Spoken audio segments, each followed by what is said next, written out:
District Supervisor, guest speaker, our school head,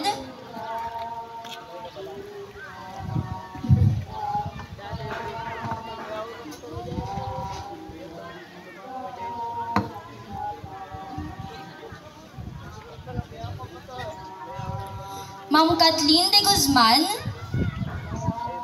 Sir Dan Nunez, Sir Herbert Paltao, Ma'am Ara Campo, our guidance counselor,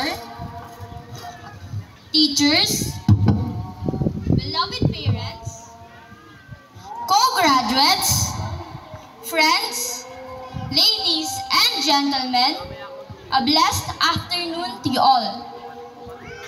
Today is a blessed day given by our dear Lord to me and to my classmates. For I have finally reached the last of the 6 steps of the ladder.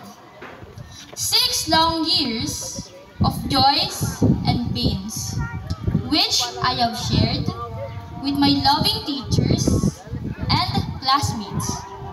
6 long years inspired by the guiding hands of my parents and teachers that have patiently and spiritually prepared us for the higher steps of the ladder to attain our goals.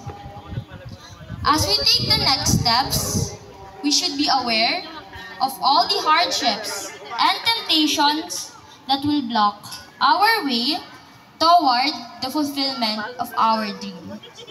Dreams that could be the sweetest fruit we could harvest and offer for our country, and most especially for our dear parents. To our parents and teachers, we thank you for all the patience, knowledge, support, and loving care. On behalf